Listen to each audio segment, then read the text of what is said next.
Boa tarde, gente. Graça e a paz de Jesus com vocês. Como ele já disse, meu nome é Tomás, né? De Aquino, o Santo. Vocês viram como eu comecei bem, né? Minha humildade, né? Simplicidade. E na verdade eu tenho a tarefa agora à tarde de contar um pouquinho da minha história. E parece que é para não deixar o pessoal dormir, né? Mas eu quero contar um pouquinho de como eu fiz uma caminhada que eu chamo a caminhada para o pináculo do templo e depois que eu pulei de lá. Como foi que aconteceu isso comigo? Isso tudo tem a ver com esse tema. Quando eu soube do tema do EPL, para mim foi muito especial, porque é tudo que eu tenho buscado, desejado e em algumas situações experimentado, essa simplicidade. Mas eu confesso que não é uma coisa tão fácil. Quem já está caminhando nisso sabe que não é fácil você caminhar numa igreja de muitos mil anos de história, já viciada de muitas formas, e a gente tentar voltar àquilo que era o básico que Jesus deixou. Foi uma caminhada, ou está sendo uma caminhada, que você tem perdas, tem ganhos, mas tem perdas. Toda mudança, ela não é muito fácil de encarar, mas ela precisa ser feita, mas a gente sabe que muitas vezes é feito com dor. E eu anotei algumas coisas aqui que eu não gostaria de esquecer ao falar sobre essa minha caminhada. E eu quero começar falando sobre como se organiza uma denominação, para poder vocês entenderem tudo que eu vivi. Como que se estrutura, como ela se institucionaliza, como é que ela chega a ser esses grandes monumentos que nós estamos, alguns vivendo e outros assistindo. Eu penso que tudo começa com o mover de Deus. Tudo começa com um ato muito ingênuo, que não tem nada a ver conosco, tem a ver com Deus. E Deus começa fazendo, e a gente não vê forma, e não vê engrenagem nenhuma, é Deus agindo. E isso é o mover. É o primeiro ponto. São 4 M's. Só que o ser humano, ele sempre tenta descobrir o que Deus está fazendo, para poder ele tentar rotinizar, né? Fazer uma rotina. E ele sempre quer ter controle sobre isso. Como a gente não consegue, com as nossas próprias forças, manter esse mover, nós transformamos isso num movimento. E eu penso que vocês vão tentando imaginar o que já viveu cada uma das denominações ou igreja. Mover, aí a gente chega a um movimento. Só que o movimento tem muito esforço humano, tem muita demanda, e não é possível que a gente mantenha isso por muito tempo. Aí a gente tenta descobrir qual é o método. Como Deus fazia, a gente tenta descobrir essa metodologia, né? Aí a gente chegou no 3º M, que é o método.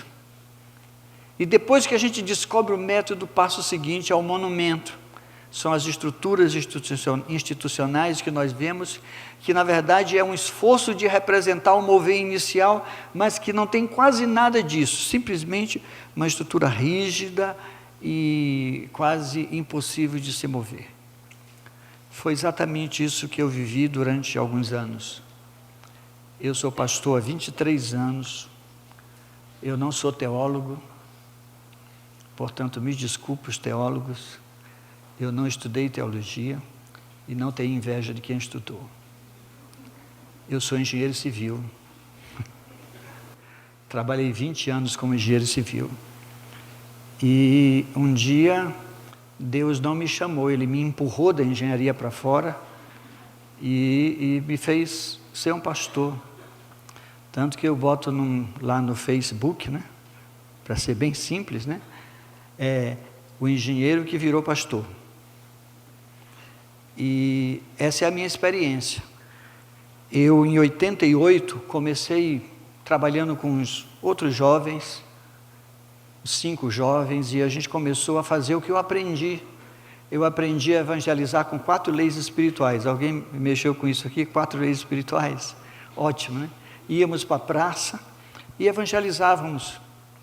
E isso foi de uma forma muito, muito inocente, sem pretensão nenhuma, não tinha método, e a coisa foi acontecendo. Nós só queríamos servir a Deus. E de repente tinha um grupo de pessoas em volta de nós, e que não queria ir para lugar nenhum. Eles queriam ficar ali conosco. Então foi algo muito inocente, foi o mover de Deus. Foi excelente, nós éramos felizes e não sabíamos. Aquele momento, eu queria, se pudesse eternizar, mas em 89, esse grupo já aumentou um pouco, já eram mais 20 pessoas, 25, por aí assim, grande, né? Uma multidão, né? E a gente começa com um sonho fantástico, que eu acredito que deve ser o sonho que deve alimentar o nosso coração. O sonho de ser uma comunidade cristã, onde as pessoas se amem, se respeitem, se edifiquem mutuamente. O sonho de ser uma igreja que permanece na doutrina da palavra de Deus. Um sonho de não haver ninguém necessitado entre nós. Uma igreja ou uma comunidade que não era centrada num lugar e nem em uma pessoa especial.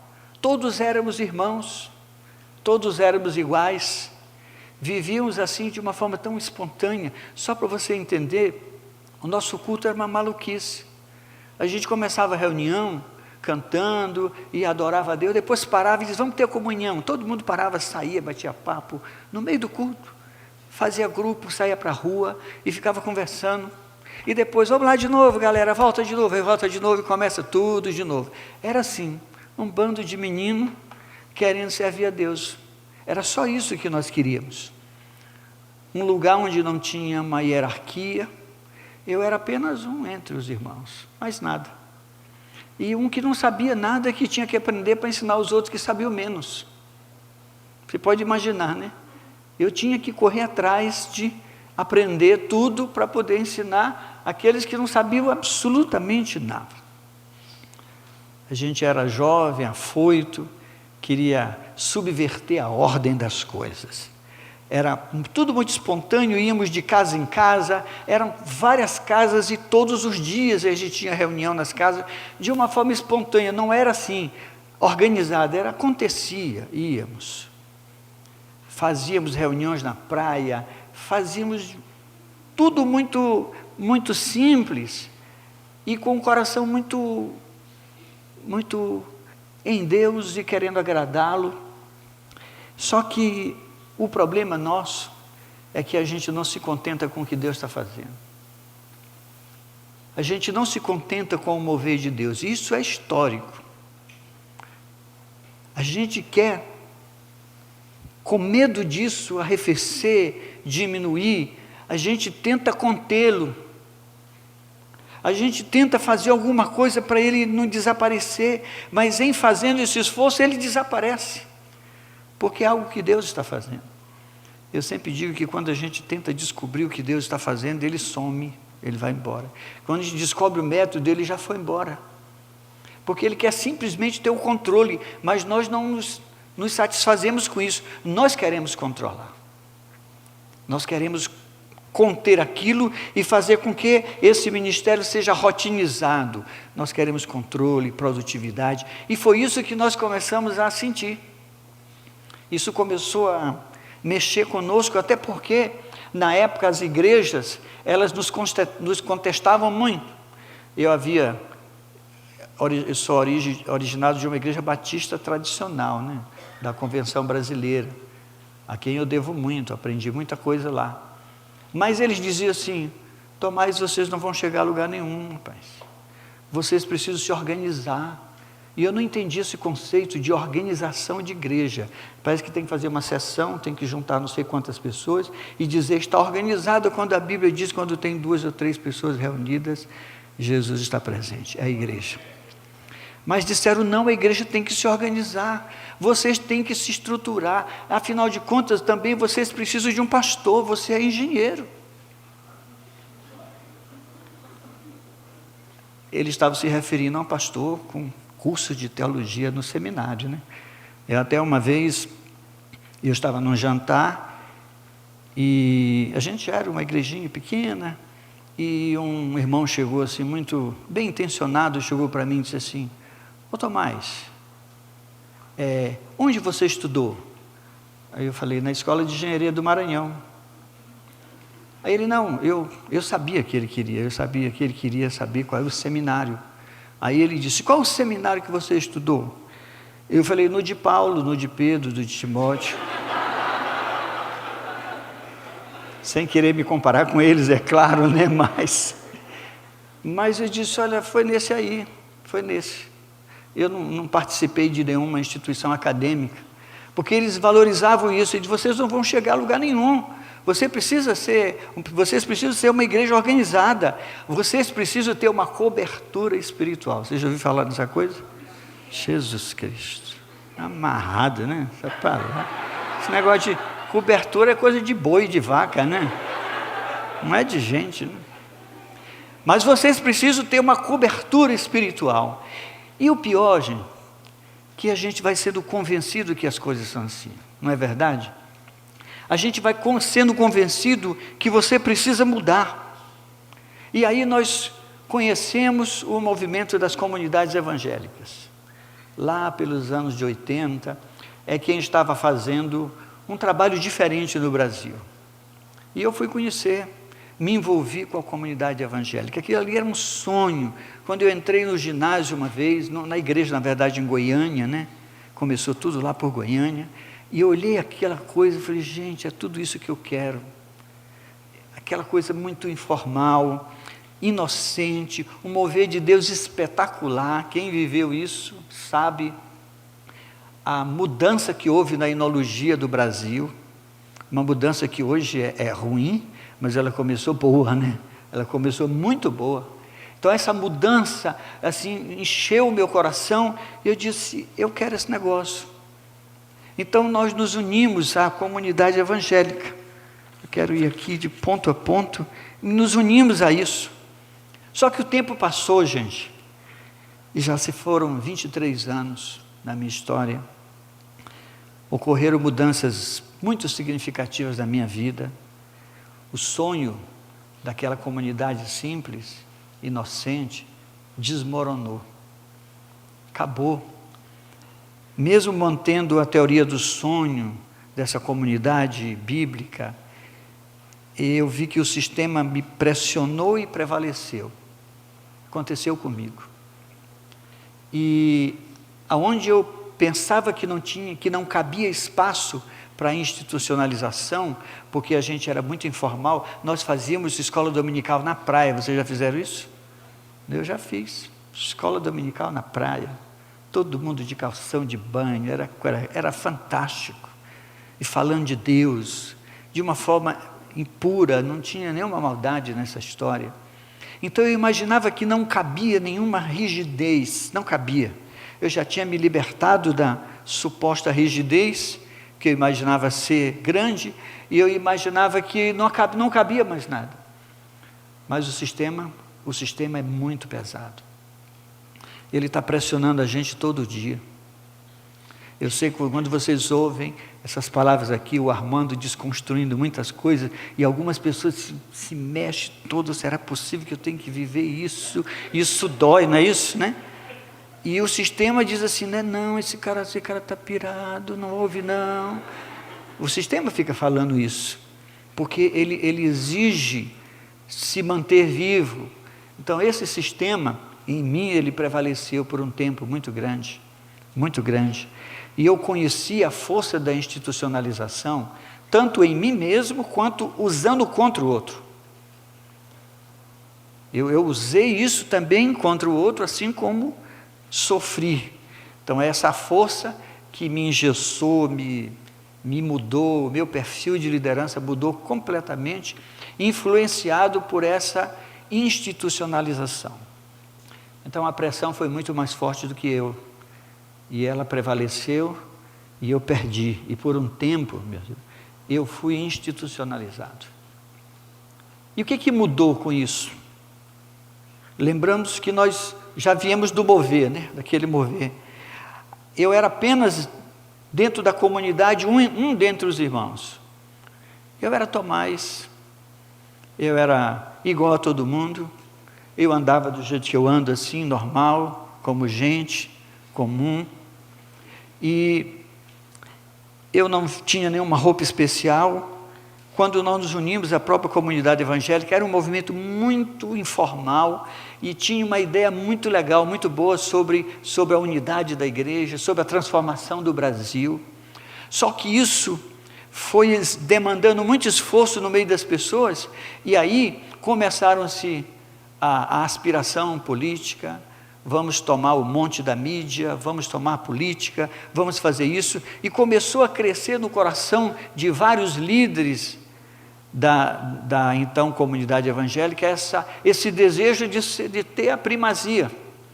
E aí nós tornamos o que começou de uma forma tão pura um movimento no Brasil. E tivemos grandes encontros no Brasil. Em Brasília fizemos muitos encontros com muita gente boa. Nessa época, Azaf, Ademar de Campos e Gerson Ortega e vários desses músicos mais antigos estavam ali, todo mundo junto. Você imagina o que era um louvor ministrado por essa turma? Era fantástico.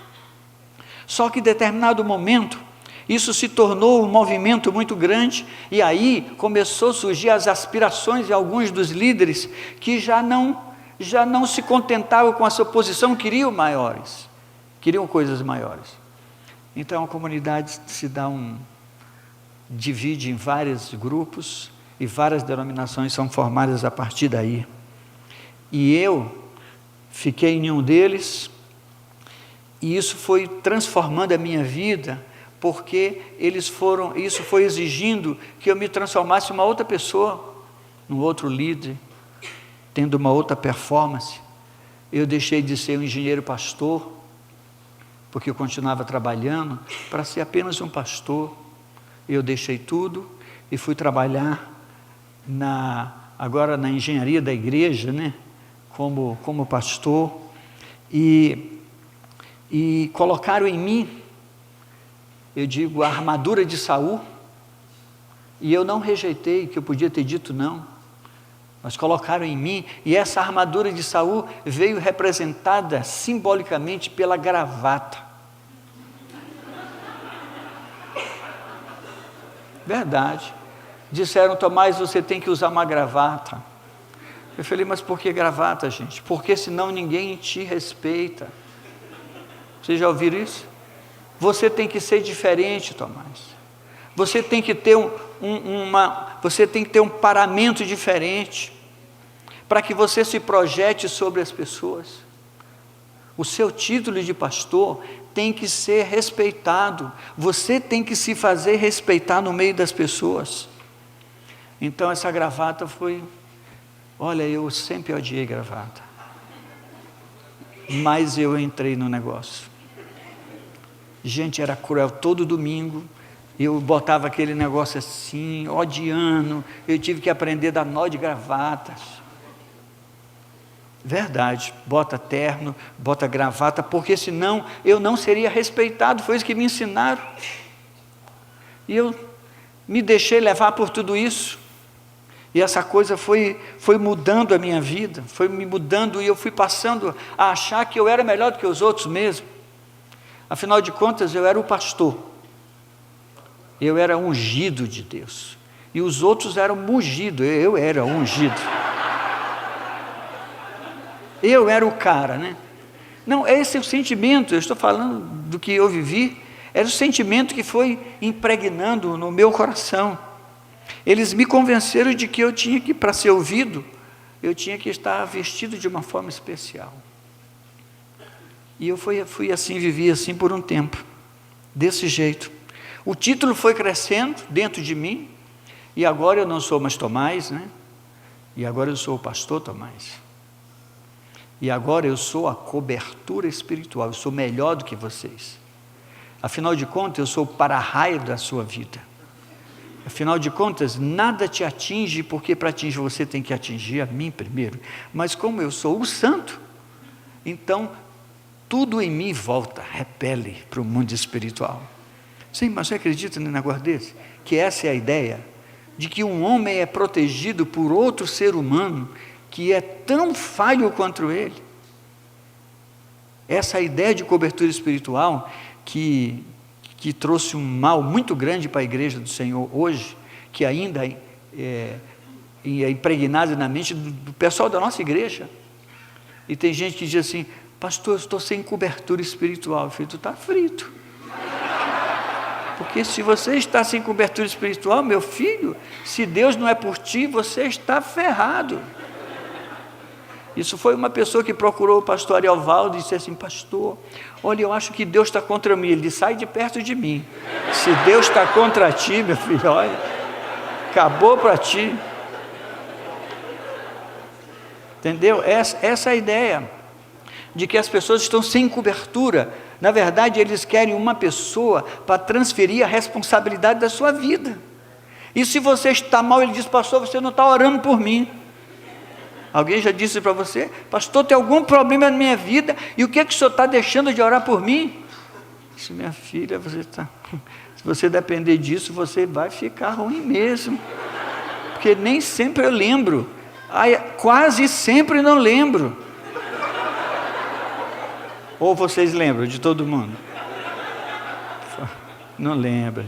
Por isso que quando me pede para orar, deixa eu orar logo aqui, porque senão, se depois, meu filho, já é. A gente mente muito, né? Eu vou orar, minha irmã, eu vou orar. Ora logo e acaba essa história. E resolve o problema. Então, o título foi crescendo. A comunidade já era um grande movimento. Aí eu passei, gente, aí eu comecei a minha escalada ao pináculo do templo. Eu de pastor, eu fui alçado, né? Uma palavra bonita, né? A pastor coordenador do Nordeste. Aí o cara era gente grande, né? Eu coordenava várias igrejas do Nordeste todo, né? E agora mesmo que já comecei a subir na escala angelical, né? Um pouquinho mais para frente do que os seres humanos comuns. Em 97, aí eu cheguei no pináculo. Eu fui reconhecido bispo geral do Nordeste. Eu já fui essa coisa. Eu sei o que é isso. Eu sei o que eu estou dizendo.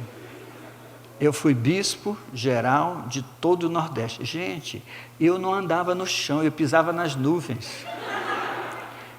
Não era um ser humanozinho, eu não estou brincando, não era um ser humanozinho qualquer, era uma pessoa especial, que ao passar no meio das pessoas, todo mundo dizia, era tipo mar vermelho, abre que o bispo vai passar.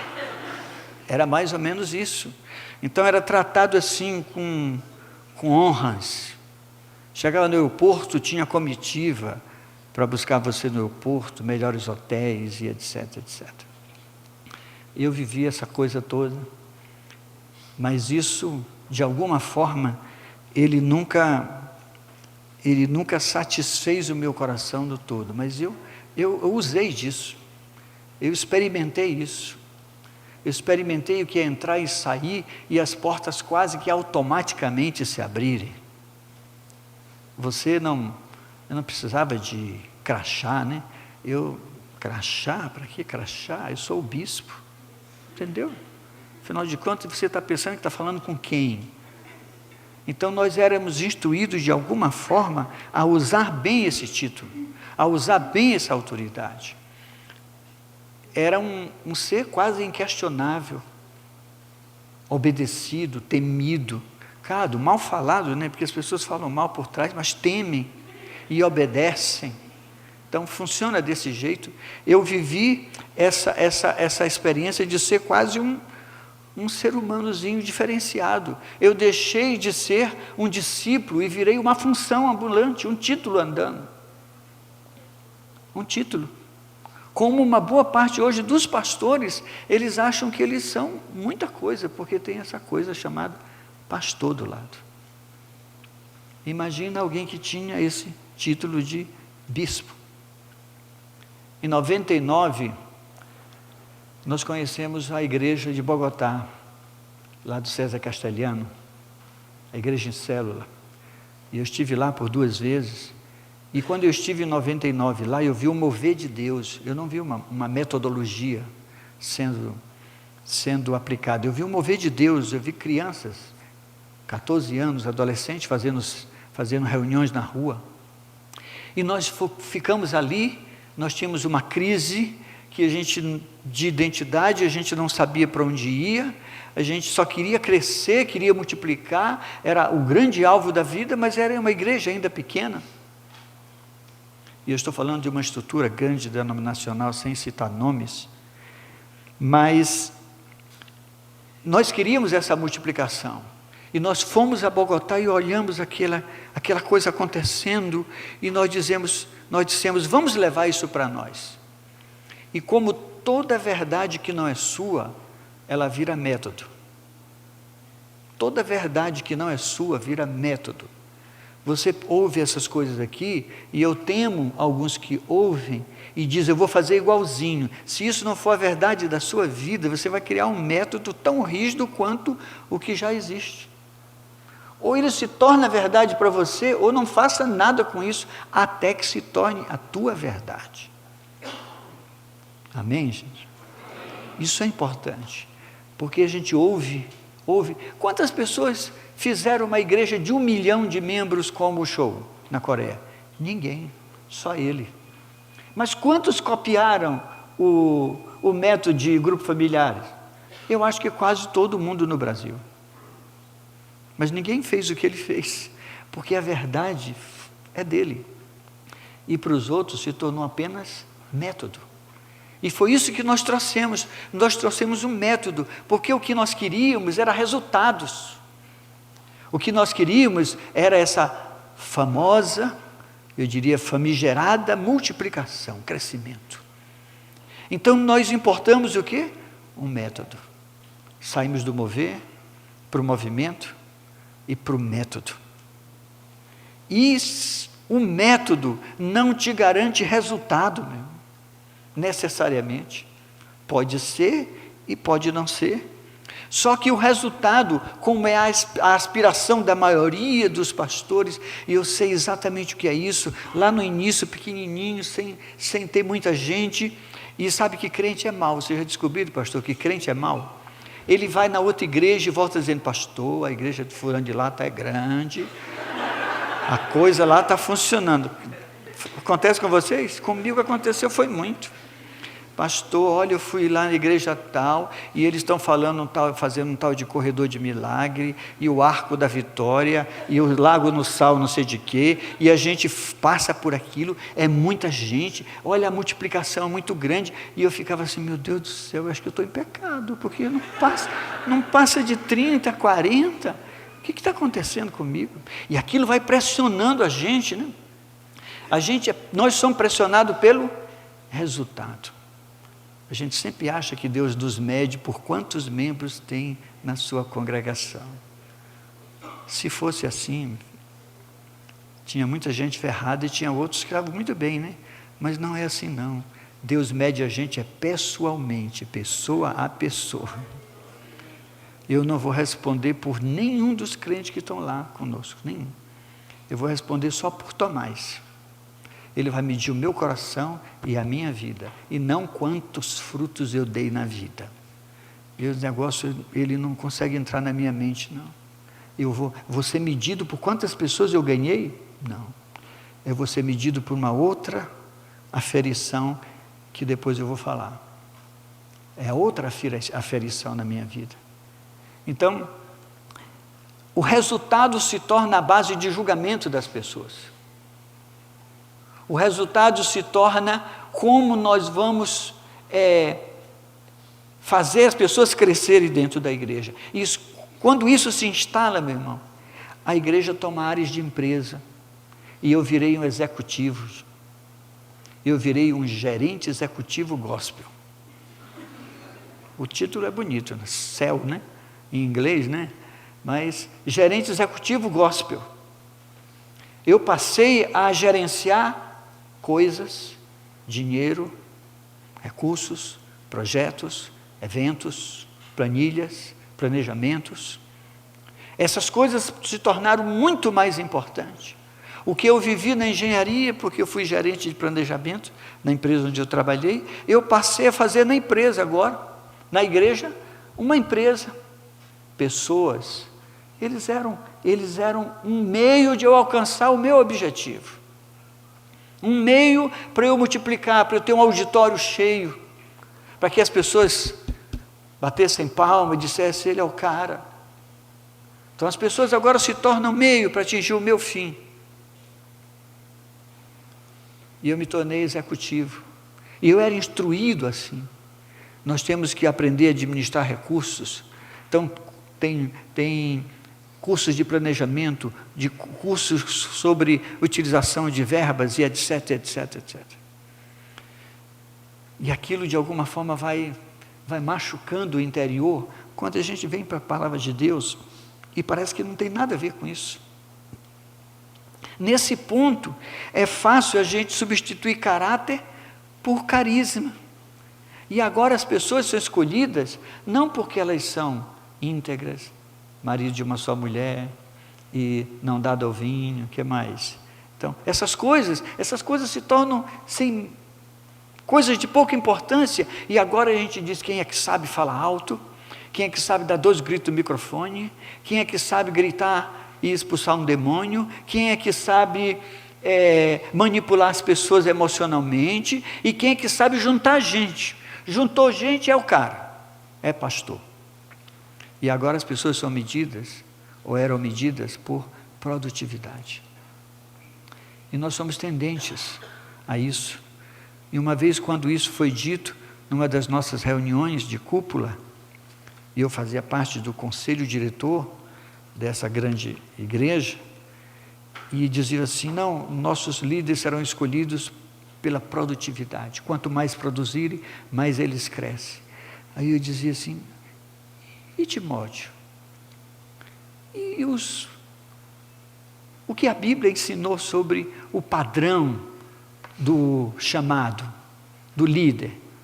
Não, isso fica implícito. O que tem que ser visto é isso aqui, produtividade. Para vocês verem como o sistema pressiona, mas ele vai destruindo a inocência. Ele vai corroendo por dentro essa igreja aqui, que deve ser santa, que deve ser gente amada, respeitada. Multiplicar se torna o imperativo, ele se torna a coisa mais importante sobre o edificar, sobre o amar, sobre estar junto, sobre proteger. Então multiplicar é a grande aspiração, e talvez até de alguns que vêm em torno de buscar como eu faço para ter uma igreja igual a do Armando. Como eu faço? O que ele está fazendo? Qual é a metodologia? Porque eu também quero crescer, eu também quero multiplicar. O método se torna divino, ou divinizado, e aí a gente abandona a dependência do Espírito Santo, e a gente acredita na engrenagem. Quem viveu essa igreja em célula, não sei se alguém viveu, se viveu, não viva. Se não viveu, não queira viver. Essa igreja, ela é firmada no método. Se acredita que o método funciona. O método, você tem que usar o método como ele é, do jeito que ele é, porque ele funciona. Parece que ele tem vida própria, ele tem poder próprio. E as pessoas até dizem, você já entrou na visão? A visão já entrou em você? Parece uma entidade que possui.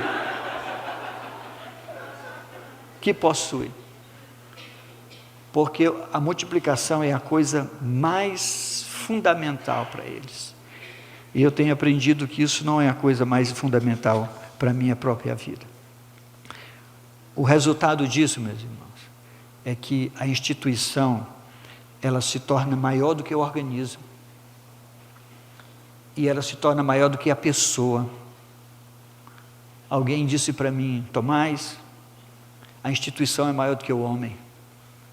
Aí eu dizia, como? Eu estava no meio disso, mas eu ainda tinha uma mente que pensava e dizia, não é assim, ainda aqui, lutando, andando na direção deles, mas tentando remar contra a maré. Eu dizia, mas Jesus morreu por gente, não foi por instituição, por CNPJ, não foi por nada disso, foi por gente. Ele disse, não, a instituição é que ultrapassa as gerações. E nesse ponto, gente, a igreja ela morria em mim, e eu morria nela. E eu vivi situações muito difíceis, porque eu me vi à beira do cinismo cético. Eu me vi quase um descrente. Sinceramente, eu estava em casa, fiz uma operação em determinada época, ficava assistindo uns programas de televisão e ria dos pastores, ria do evangelho que eles pregavam, e aquilo foi corroendo por dentro e eu não acreditava em mais nada. Falei, meu Deus do céu, eu vou lá com esse negócio de mão, eu vou trabalhar enquanto tem emprego, enquanto tem gente me chamando para trabalhar, eu vou trabalhar, porque esse negócio não dá mais para mim, eu não aguento mais isso está acabando comigo, está destruindo a minha consciência. E foi aí que eu posso dizer que o Espírito Santo falou comigo. O Espírito Santo fala, a gente aqui faz de conta que não ouve. E para mim foi muito claro ele dizer assim, quem não cuida da sua consciência, naufraga na fé. E a minha consciência era arranhada todo dia por esse caminho que eu mesmo fazia. E eu não posso culpar ninguém, eu fazia, eu podia dizer não. Eu podia ter retornado. Mas graças a Deus, porque eu decidi pular do pináculo do templo. Não foi para tentar Deus, né? Foi para me abandonar no braço dele. Dizer, me segura porque não dá para ficar mais aqui. Eu não aguento mais isso. Angústia, decepção, frustração, essa nova teologia, ela realmente acabava comigo, e eu quase me torno um descrente, até que eu decidi, eu tomo uma decisão, e acabo com isso, ou isso acaba comigo, e foi o que eu vivi, o que Henry Nouwen chama de mobilidade descendente, caminho para baixo. E eu tive que fazer esse caminho para baixo, descer, sair dessa posição, desse status, suposto status, e descer, em direção a ser gente. Eu quero ser gente de novo, eu quero ser igual a todo mundo, eu quero ter o meu nome de volta. Gente, eu perdi o meu nome era Bispo, meu nome é Tomás, mas o meu nome era o bispo, eu quero falar com o bispo. Não, mas o bispo não está aí, o bispo, os outros pastores até têm nome, pastor fulano, mas bispo é bispo. Bispo não é um negócio qualquer não, né? Então eu perdi o meu nome, e eu disse, eu quero ser gente de novo, eu quero voltar simplesmente a caminhar no meio das pessoas, sem abandonar minha tarefa de guiar, de ensinar o evangelho, mas eu quero voltar a ser gente, igual a todo mundo. Então eu faço essa mobilidade descendente, aí eu vou tirando a gravata. O pessoal aqui queria até que eu fizesse uma encenação, entrasse de bispo e fosse tirando, mas eu sou um péssimo autor, não ia dar certo, né? E então eu tiro a gravata, eu me liberto disso, e eu tenho vestes novas, e aqui eu quero explicar, não significa isso aqui, porque isso aqui não é nada, se dentro não mudou. Se você mudar o horário de culto, como alguns pastores mudam, vou fazer o culto agora, a minha escola dominical não é domingo de manhã, vai ser 5 horas da tarde, eu mudei, mudou nada, mudou a mesma coisa, só mudou o horário.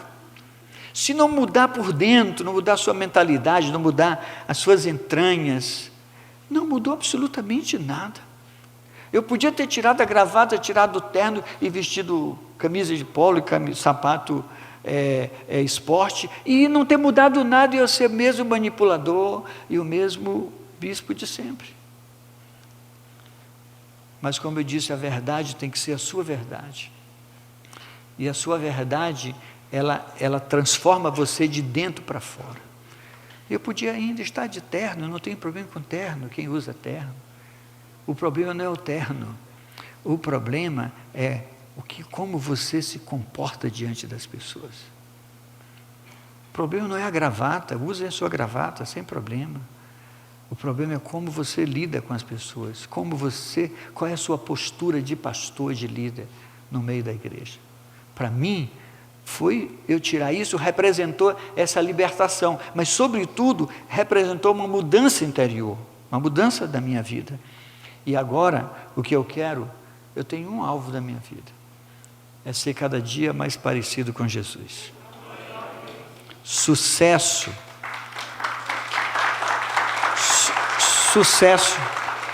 e multiplicação não são meus alvos. Talvez você se espante, mas eu não tenho preocupação nenhuma com multiplicar, nenhuma.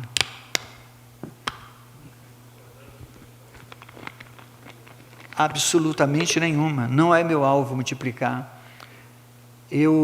Não é meu alvo abrir igrejas. Não é meu alvo abrir igrejas. O meu alvo é ser cada dia mais parecido com Jesus e orientar as pessoas a serem o mesmo. O restante é decorrência disso. Multiplicação, Deus é quem faz. Eu tenho aprendido que crescimento, se Deus não der, o que veio é podre, vai te dar problema. Eu já tive isso. O meu sucesso é outro. E você pergunta, o que eu aprendi com tudo isso? Eu quero te dizer algumas lições que para mim foi extremamente importante, que eu gostaria que você pensasse sobre elas, nessa revolução da simplicidade que você deseja que aconteça na sua vida. Primeira coisa que eu aprendi, igrejas são pessoas, e não estruturas de concreto, tijolos, tendas, qualquer que seja a estrutura. Igrejas são pessoas, independe do número de pessoas que estejam ali. Se 2 ou 3 estiver reunido em meu nome, eu estarei no meio deles. Isso é igreja. Igreja, ela independe de organização, de ser organizada estruturalmente por uma denominação. 2 ou 3 pessoas que creem em Jesus, é igreja. Eu sei que isso mete medo nos pastores, porque isso afeta o nosso controle, até a dependência do sistema financeiro que criamos. Mas isso é igreja. Eu tenho um sentimento no meu coração que é meu, que é a minha verdade e que não precisa ser a sua e nem de ninguém. Tudo que Jesus queria é que a gente fosse gente no meio de gente, andando no meio das pessoas e vivendo o Evangelho e só e mais nada. E indo, sendo que somos professores, engenheiros, médicos, advogados, operários, dona de casa, indo fazendo discípulos por onde for. Era só isso. E nós criamos todo um sistema religioso, a imitação do judaísmo, e de que a igreja depende desse sistema, do dia, do homem, da estrutura e etc. Então, igreja são pessoas. Nós não precisamos de métodos, precisamos de Deus. O que dá crescimento não é método, é Deus. Nós simplesmente plantamos a semente, e como Paulo diz, e a gente não sabe o que acontece, que de noite ela cresce, e vira uma árvore grande e dá muito fruto. E quem faz isso acontecer à noite? Deus. A nossa tarefa é simplesmente proclamar, falar. E quem faz crescer é Deus. Desde que a gente começou nessa mobilidade descendente, já fazem 7 anos, há 7 anos atrás, eu vi, sabe uma das coisas que eu parei de fazer? Vocês vão achar que eu sou maluco, né? Nunca mais fiz apelo na igreja. Quem quer aceitar Jesus? Nunca mais. E nunca deixou de converter ninguém. Nunca deixou de haver conversão. Esquece. Acaba isso. Prega, ensina o Evangelho. E as pessoas dizem, Tomás, Ninguém mais fez apelo, dizia, o Espírito Santo está fazendo aí, caladinho aí, e as pessoas vão sendo transformadas. Como eu li uma história do Spurgeon, que ele pregava aquelas mensagens maravilhosas lá na Inglaterra, e uma irmã chegou para ele no gabinete e disse, pastor, o senhor não fez apelo hoje? E eu trouxe aí a minha cunhada, a minha prima, se alguma parente, e ela ia converter, hoje o senhor não fez apelo? Ele disse, minha filha, se o Espírito Santo não fez nada no coração dela, o meu apelo não ia fazer nada. Não é verdade? Então eu deixei de fazer isso. E a igreja está crescendo, porque Deus é que está fazendo. Sai do controle de quantificar. Eu já passei, eu tenho um sistema que tem um cadastro, mas eu passei muitos dias assim, com a mão coçando no Dell, que é o Dell do computador, né? Para apagar o cadastro. Eu vou apagar esta coisa, o nosso livro celestial, porque algumas pessoas dizem, pastor, meu nome não está no cadastro. Minha filha, o que tem, se está ou se não está? Porque se estiver aqui e não estiver lá, tu está ferrada. Tem que estar lá. Esse livrinho nosso aqui, que não é nem um livro, é um arquivo aí no banco de dados, não é nada. Mas o crente não aguenta esse negócio de não ter o nome lá no livrinho, não é verdade? É ou não é? Ele tem o teu nome no livrinho, tem que sair a lista dele lá de aniversariante. Aí eu fiz o seguinte, ele tem um site, ele diz, você quer ser membro? Se cadastre no site. Aí como é que é meu aniversário? Eu botei uma carta automática no site. Se você se cadastra, você está no céu. Aí o seu nome sai lá, eu fiz isso, porque eu fui tentando desconstruir algumas coisas que eram argumentos muito fortes de ligação, quando a ligação é outra, né? Nós não precisamos de método, precisamos de Deus. Nós não precisamos de marketing, o Evangelho é o marketing. O Evangelho é o poder de Deus para a salvação de todo aquele que crê. Você acredita nisso? Mas a gente precisa de marketing. Um homem chegou, um garoto, pastor do tipo daquele que foi representado aqui naquela peça, né? Novinho, começando o ministério, e ele chega para um pastor, isso aconteceu aqui no Brasil, um pastor muito conhecido no país, e ele foi visitar esse pastor e disse, o que você acha de eu fazer um outdoor? Estou começando o meu ministério, eu vou fazer um grande outdoor do meu nome, pastor fulano de tal, pregando todos os domingos em tal lugar, o que você acha disso? Aí o pastor, já mais idoso, se levantou, foi até a janela e disse, vem cá meu filho, dá uma olhadinha ali, olha para o sol, você já viu o outdoor do sol? Não, vai brilhar meu filho, larga assim, vai brilhar, para com isso. Não precisamos de marketing, precisamos de pregar o Evangelho. O problema é que o Evangelho hoje está longe de ser pregado, está longe.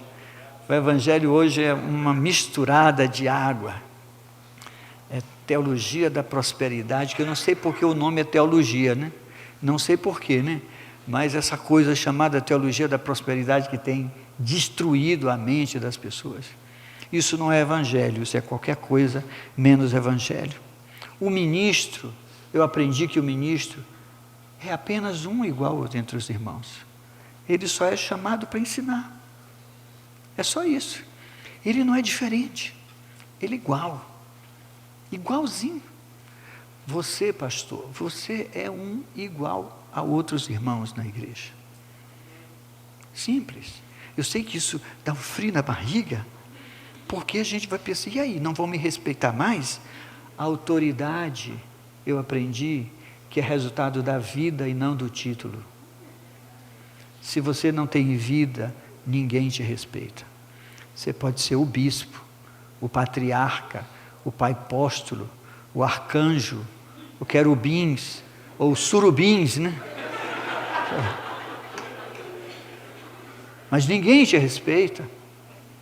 Eu lembro quando era garoto, na igreja batista, garoto bem traquino, né? Não era fluxicheire, né? A igreja perturbava todo mundo, e tinha os diáconos, né? Diáconos, resistir aos diáconos, ele pulará em vós, né?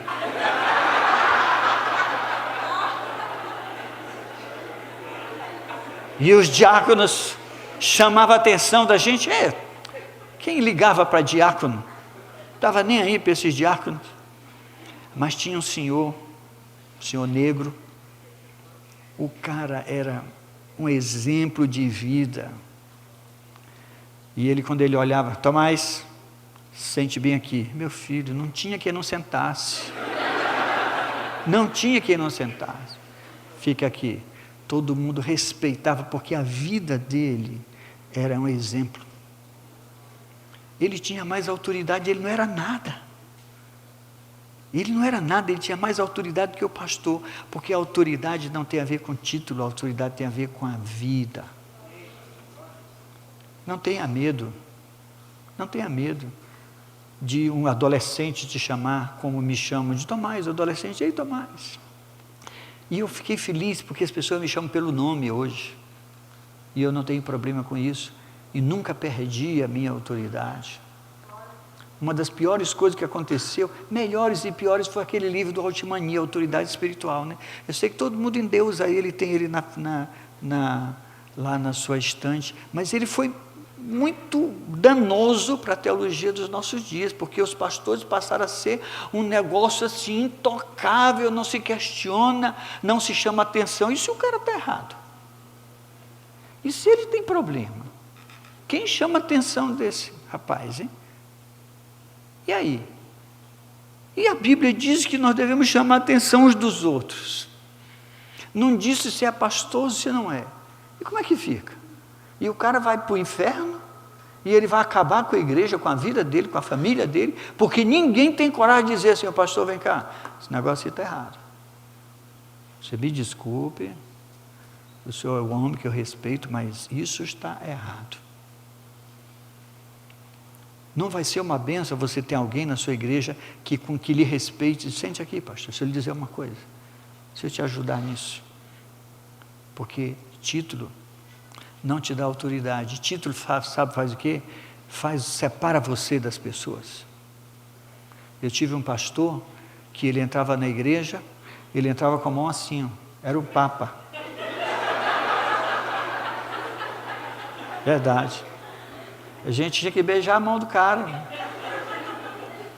porque ele era não era igual entre os demais, né? Aquele culto que o órgão toca, tchan, tchan, tchan, tchan, e o pastor entra com aquela cara de anjo barroco assim, ó. Parece que ele é um ser diferenciado de todo mundo. A autoridade tem a ver com a vida. Jesus diz assim, as minhas palavras são espírito e vida. A autoridade dele não tinha a ver com título. Jesus não tinha título nenhum, no máximo chamava ele de Rabi. Mas ele era Jesus, para todo mundo. Mas ainda assim, quando os demônios olhavam para ele e diziam assim, tu já vieste nos atormentar antes do tempo? A autoridade dele era inquestionável. Inquestionável. Eu aprendi que nós somos sacerdotes uns dos outros, gente. Só isso. Enquanto eu sou sacerdote para você, você também é para mim. Eu aprendi que o resultado, o crescimento que eu desejo, eu quero, é Deus quem dá. E um detalhe, é diferente para cada um. Entendeu o que eu falei? É diferente. Você provavelmente nunca terá uma igreja do tamanho da de Armando, ou terá uma maior, porque é diferente. E a gente não fica almejando o resultado de um e de outro. A minha igreja é muito menor do que a do IBC, muito menor. E eu não tenho nenhum problema com isso, porque eu aprendi que o meu resultado Deus deu para mim. É diferente do que ele deu para o Armando, do que ele deu para o show, do que ele deu lá para tantos outros homens por aí. Eu só tenho que ser consciente de que eu estou fazendo a minha parte, que eu estou fazendo a minha parte bem feita, só isso. É só isso que eu quero. Sucesso para mim hoje é ser reconhecido por Deus que me chamou. Como eu vi uma frase do Ed René que diz, popularidade não é sinônimo de relevância. Não é sinônimo de relevância. Assim como uma multidão sentada e te ouvindo, não significa que você está indo bem. Uma multidão te ouvindo, te ovacionando, não significa que você está indo bem. Quase sempre não está indo bem. Quase sempre. Então, para mim, sucesso tem a ver com ser reconhecido por Deus. Quantos milagres João Batista fez?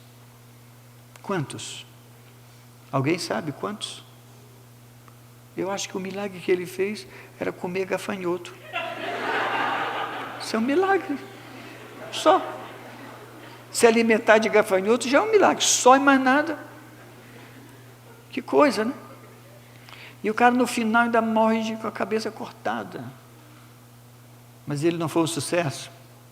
Foi o único homem que, quando perguntaram: você é o Cristo? Ele disse: não.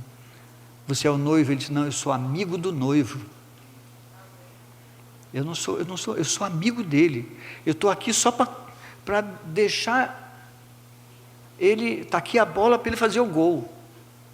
Eu sou amigo do noivo. João Batista. Mas Jesus disse: dos nascidos de mulher, nenhum foi maior do que ele.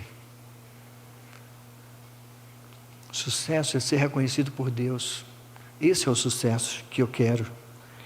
Aí, para fechar, 7 anos atrás a gente começa o que nós chamamos a Casa do Senhor. E eu estava nessa minha angústia e lia o Salmo 27. O Salmo 27 para mim é um salmo especial, né? Porque Davi diz assim: uma coisa pedi ao Senhor e a buscarei, que eu possa viver na casa do Senhor para sempre. Eu falei: pronto, é isso que eu quero. Eu só quero isso. E quando eu faço esse caminho para baixo, eu não saio repetindo história, gente. Eu tomei uma decisão, foi dura, radical, difícil, tive perdas. Não é fácil tomar decisão desse tipo, tive perdas, mas eu não podia recomeçar trazendo coisas antigas, eu tinha que começar tudo novo. Eu reconstruí tudo. Foi um trabalho, aliás, está sendo um trabalho duríssimo, porque a gente perde pessoas queridas, que não entendem, mas eu disse: eu vou preferir agradar a Deus. Eu não fiz isso de uma forma abrupta, não cheguei no outro dia e chutei o pau da barraca, e saí jogando todo mundo para fora, não. Isso foi paulatino na mente das pessoas, né? Bem devagarzinho, explicando, mostrando o que Deus está fazendo, mas não abrindo mão dos conceitos. E a gente foi refazendo esse caminho nosso. E esse caminho que a gente trilha hoje inclui aprender a ser igreja sem estar na igreja. Aprender a não ter o controle. Aprender a não manipular as pessoas. Aprender a não ser dono delas. Eu estou aprendendo a fazer isso. Aprender a deixar com que elas decidam as suas próprias vidas.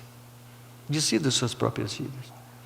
A nossa tarefa é fazer discípulo. Fazer discípulo. O nosso crescimento é uma tarefa divina. O nosso alvo é ser gente cada dia mais parecida com Jesus. É só isso que nós queremos. E esse é o nosso caminho de simplicidade. Trabalhamos com os grupos pequenos como uma possibilidade de que todos estejam inseridos naquilo que Deus está fazendo. Mas, sobretudo, nós trabalhamos nessa ideia de amar uns aos outros, ajudá-los a caminhar nesse trajeto com Jesus, de forma que cada um se torne, na sua medida e dentro do que o Espírito Santo faz na vida de cada um, se torne gente cada dia mais parecida com Jesus. Esse é o nosso alvo, essa é a minha história de uma forma muito rápida. Que Deus abençoe vocês. Amém.